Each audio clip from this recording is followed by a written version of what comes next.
So we'll start with impeachment this morning. On December 18th, like I said, President Trump became just the third president in American history to be impeached, joining Presidents Andrew Johnson and Bill Clinton on the notorious list.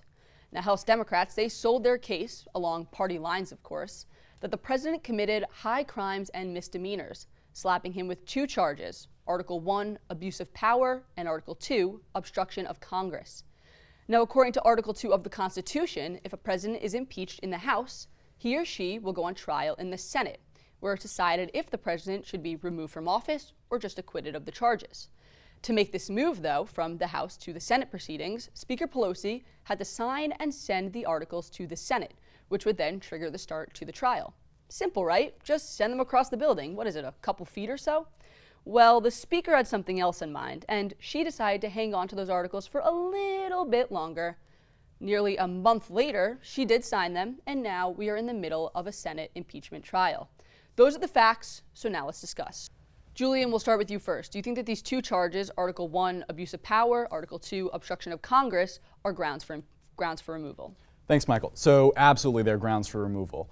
President Trump the evidence shows that not only did he solicit an illegal campaign contribution through his actions by asking for an intervention from a foreign government into the presidential election of 2020 by asking them to get evidence that Biden or announce an investigation into Hunter Biden. All of this proves that he is irresponsible. His abuse of power is not fit for a president and therefore should be removed. What's your response on the right? I have a feeling you're thinking differently here. I would say I think a little differently. I guess one thing to clarify, when you brought up the bipartisanship aspect before, the only bipartisan aspect of this whole thing was a bipartisan vote against impeachment. Nancy Pelosi had said from the beginning that this needed to be compelling, overwhelming, bipartisan, and that's just not at all what we got. The squad completely and just radical House Democrats kind of forced their hand in this one. I mean, so understand your point. Speaker Pelosi said it has to be compelling, bipartisan. However, if we look at the articles on hand, you don't think that the president abused his power, and you don't think that he obstructed Congress? No, I mean, if you look at just specifically the language of these two, I mean, I guess take the first one itself. I mean, they've been trying to get something against him since he stepped into office here. I mean, he's been abusing his power since he stepped into office. Well, it was not even a competition. The Mueller report, and then Ukraine, and abuse of power, quid pro quo, bribery, extortion. They're poll testing these things on what the country would rather respond to. I mean, I guess if we can bring it back to the actual topic of the charges at hand, though. I mean, there's facts that remain, no matter how we want to slice it, that the aid was released to Ukraine. There was no investigation that was announced or promised. On the July 25th phone call, President Zelensky didn't even know that this aid was being withheld. You can't have a quid pro quo without the quo.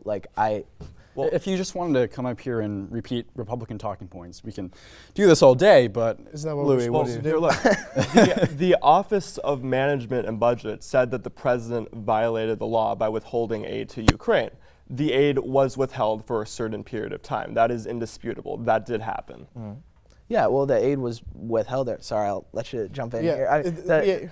It's a little funny to see that we act as if this is the first time aid has ever been withheld by a sitting president. It is it was for political purposes. That's the allegation. That's why it was withheld. The Bro, he impeachment said articles that so were in sent the transcript. to the Senate Did he read absolutely the did not transcript? There's a lot to cover in this topic, so we'll move on to the next question. So like I mentioned in the introduction, Speaker Pelosi really pulled a fast one on these senators and representatives, the American people, everyone, when in a presser on December 18th, the day she impeached Trump, just minutes after she said, I may not actually send these articles over to the Senate. And she wasn't bluffing. She waited almost a month, and she said that she wasn't going to send them because she wanted to try to get leverage to see witnesses in this impeachment trial. So my question here is, do you think that Nancy Pelosi wasted time by holding the articles, or do you think this was worthwhile? Because in her opinion, she thinks that it was worthwhile because the American public now wants to see witnesses, and John Bolton now came forward saying if subpoenaed, he will testify. We're going to go to the Republicans first on this one. I'm going to say it might have been worthwhile as a political stunt for her. But what you see now, that they've given the articles over to the Senate, and this fight for witnesses so early on, before opening arguments have even been made by either side. They want the Senate to do the job that the House of Representatives was supposed to do. They want the Senate to do the fact-finding when there was a laughable lack of any sort of concrete evidence of wrongdoing in the articles that were sent over. And now that they've realized that they do not have the compelling argument that Nancy Pelosi wanted to make, they need the Senate to try and do their job for them, put up people. So you don't think it's worthwhile to have some of the president's close allies who say they're willing to talk in the trial? Clearly there was no issue Nancy Pelosi had with delaying when these articles got to the Senate. If that was really her goal, she should have fought harder for that to happen in the House. Right, but then then turn the impeachment articles over. But then the issue of the courts came into play. Yeah. Well, that was the thing. They wanted to get this impeachment thing done by Christmas. They didn't want to wait. They didn't want to go through the courts. They subpoenaed all these folks in the Trump administration. They responded legally to the subpoenas, outlining how they were unconstitutional. And then, tellingly, they didn't take them to court over these things. Louis, jump in here. Yeah, well, I mean, I would say that one of the articles is obstruction of Congress because when subpoenaed, many people failed to show up. But as we've seen since the House voted to impeach Donald Trump, you've seen John Bolton being willing to testify.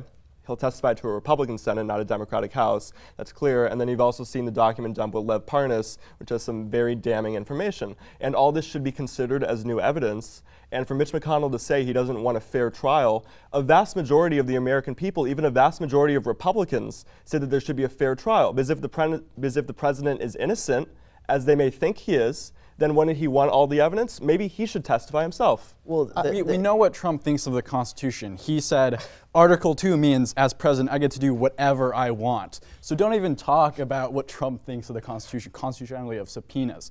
Second of all, to get back to the original question, I think it's too soon to tell whether Pelosi's gambit will pay off. I think if John Bolton does end up testifying, then that's going to be a big thing that's going to force a lot of moderate Republicans to really reconsider their position. So now I want to jump into a more substantial debate about the witnesses. If you've been watching the Senate trial, tuning into coverage, you'll probably agree with me that at this point right now, it seems like the main topic of debate has been less the articles and more those are impeachable offenses, the actual high crimes and misdemeanors, and more about this question of witnesses.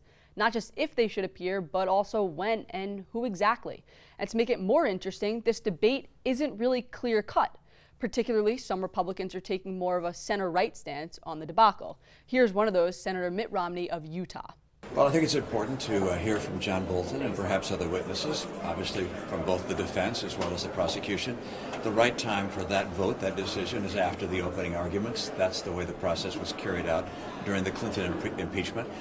All right, so here's a question I want to ask out of that one, and it has three parts. I said this wasn't clear-cut. First off, A, should witnesses be allowed to testify? B, does the timing matter, before opening statements, after opening statements? And C, if you had the power to subpoena a witness right now, who would the most important one be and why? Louis, we'll go to you first. Yeah, sure. So first off, just with the video, as a Democrat, this is something that I've never really said before, but I do agree with Mitt Romney. I think to have a fair trial, you need to bring witnesses in, and then they will tell the story. If the witnesses let Trump off, and that is what it is, then that's what it is. What was the second question? When? Before, after opening statements, does it not matter? So I think that, opening statements have already been made. So I would say after opening statements, and let's just have a fair trial. Let's let senators ask questions, and let's get to the bottom of what really happened. The important thing. The most important witness. I'd say John Bolton. Yeah. Okay. John Bolton. Julian, you wanted to hop in there? Yeah, I'd agree with that. I think the most important thing is that there are witnesses. That's absolutely necessary for a fair trial. I'm quite sure that Democrats, if there isn't a fair trial, that this is in fact a cover-up, then what we'll see is that Democrats will take this to the Supreme Court, because no one in their right mind will say that a fair trial will not have witnesses, evidence presented. You do think that this, though, will be brought to the Supreme Court if a subpoena is defied? If there isn't a fair trial because witnesses are not called. Even if an election is now this year, you do think that Democrats would take that plunge? I think they should. Interesting. Republicans, what do you guys think? Well, just to respond, I do agree with Senator Romney as well, that it is important for the senators to have an opportunity to take all of the evidence that could be presented to them and use that to make their decision. And I think it is also important that the answer to your first question is directly related to the second. It is supposed to happen after opening statements, which have not even concluded to this point. The Republicans still have the weekend into Monday to make their defense on behalf of the president.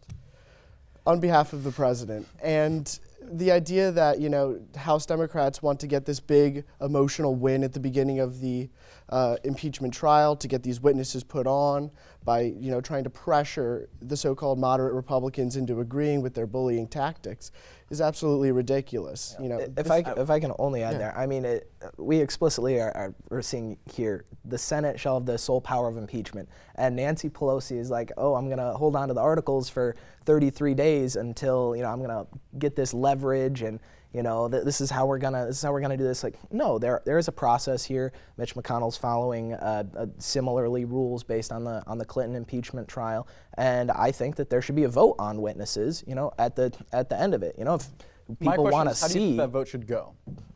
However the Senate decides it should go at that point. The Senate is the greatest deliberative body in the world, and it is up to them. Not quite sure about I want to that jump into an interesting notion that's being tossed around in the halls of the Senate, halls of the Capitol, and also on the media. Some Republicans are saying, okay, Democrats, you guys want witnesses? Sure, bring in Hunter Biden.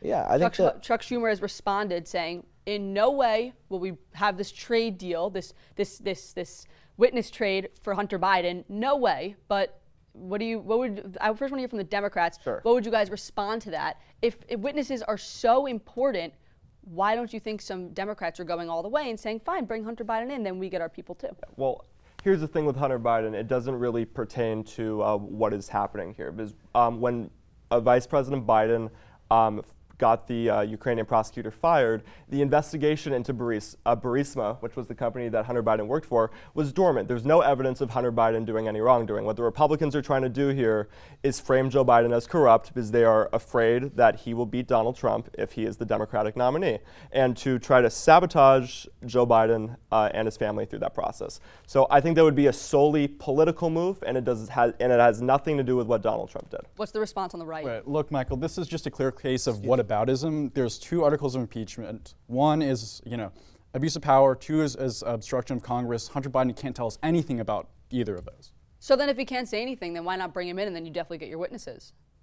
It's irrelevant. And the whataboutism is the reason why this is bad. It's clear you don't want him. There is you always can be honest that you don't want him to go on television. Because he's going to be asked questions by Republicans which don't even pertain to what we're discussing. We're talking about Donald Trump abusing his power and obstructing Congress. That's exactly the argument you're trying to make. You're impeaching him over this phone call, this July 25th call, and in the call, I mean, you can see the transcript that has been released.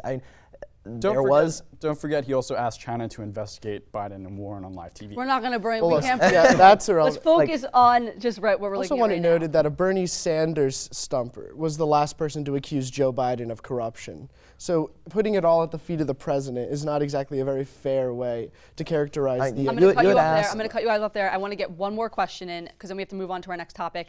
Nancy Pelosi says that all roads lead to Putin. I think all roads lead to 2020 because there's a relation to 2020 for every topic. So my question is, we right now have 4 Democratic candidates who have been on the Senate floor all this week, being impartial jurors in this Senate impeachment trial, yet their competitors are in Iowa, checking out New Hampshire. Like we said, the caucus is less than 10 days away. What effect do you think this will have on the 2020 election? Really quick responses from both sides. We'll go to the Republicans first. Yeah, I mean, it's obviously conjecture, but I mean, there are folks who are saying that Nancy Pelosi held on to the articles for 33 days or whatever, so it would help out a more moderate candidate like Biden or Buttigieg in Iowa, keeping folks like Sanders and Warren inside the Senate. I mean, I don't know. I can only see it helping Biden or Buttigieg.